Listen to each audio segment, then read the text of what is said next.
Thanks for tuning in for my homemade recipe for dog food with cottage cheese. I have a lot of pet owners who send me emails or ask questions about using cottage cheese in dog food. It's a really great source for protein, of course dairy and all the vitamins and minerals that come with that. So it is a great option for dogs. But finding recipes that include cottage cheese can be a little bit difficult. So today I'm sharing one of my favorites.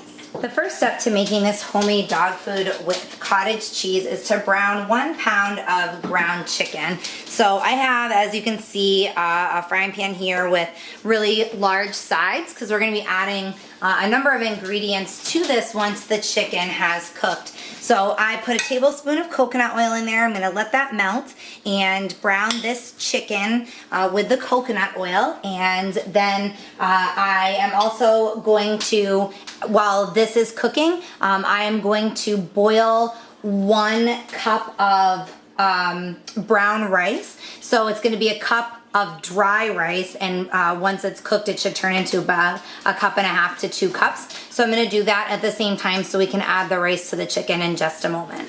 My chicken is browned and I'm not going to drain it. I'm going to leave all the oil from the chicken, all the grease, and as well as chicken's very lean, so there's not a whole lot of grease from the chicken, but what there is I'm leaving in there, as well as the coconut oil. Coconut oil is actually a superfood for dogs. It's great for skin and coat health, brain development, immune system support. It's got a lot of really great benefits, so we're leaving that in there.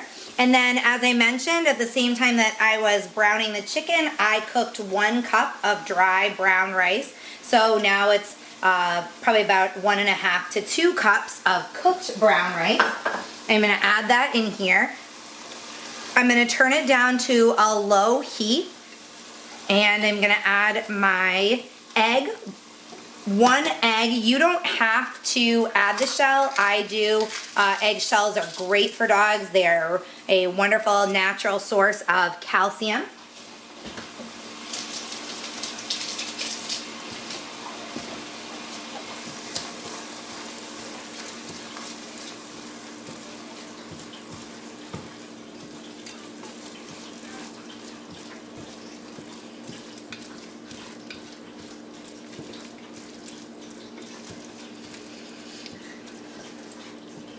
Next, I'm going to add 1/2 cup of frozen peas. Feel free to use fresh peas if you happen to have them on hand. And 1 cup of spinach. These are just baby spinach leaves. And then I'm going to cover this. Again, I've turned it down to low heat. So I'm going to cover,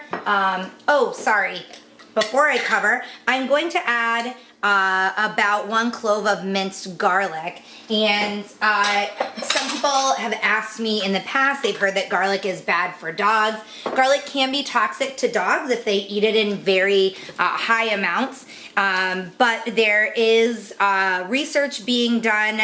Garlic has been proven to actually be beneficial to dogs for a multitude of health reasons. For more information on garlic for dogs, click the link below this video. It'll take you to my written recipe, and I've included some information in there for you so you can check that out and see that you know, right now it's kind of mixed by experts. Some recommend it, some don't, but more and more nutritionists and veterinarians are recommending feeding just a small amount of garlic to your dog. So 1 clove of minced garlic. If for some reason you're uncomfortable with that and you don't want to add it, that it certainly is fine to make the recipe without the garlic if you prefer. So now that I've added the garlic, I'm going to cover this and just let it cook on low heat for about 5 minutes, and then I'm going to come back and add my cottage cheese. My homemade dog food with cottage cheese is just about finished.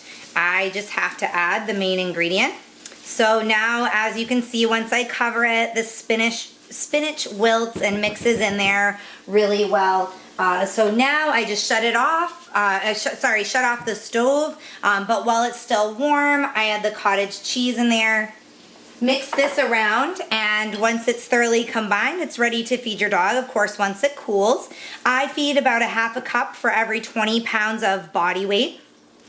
And that's for, you know, an average dog. If your dog is more active, he's gonna need more calories than that. If he's a little bit lazier, he may not need as many. So the best thing that you can do really is to check with your veterinarian or work with a canine nutritionist to create some recipes that are really nutritionally balanced and right for your pet. They may recommend adding supplements to this recipe if there's something that your dog is needing that he's lacking from this diet. If you have any other questions, feel free to email me, Samantha@topdogtips.com. Thanks for watching this recipe video.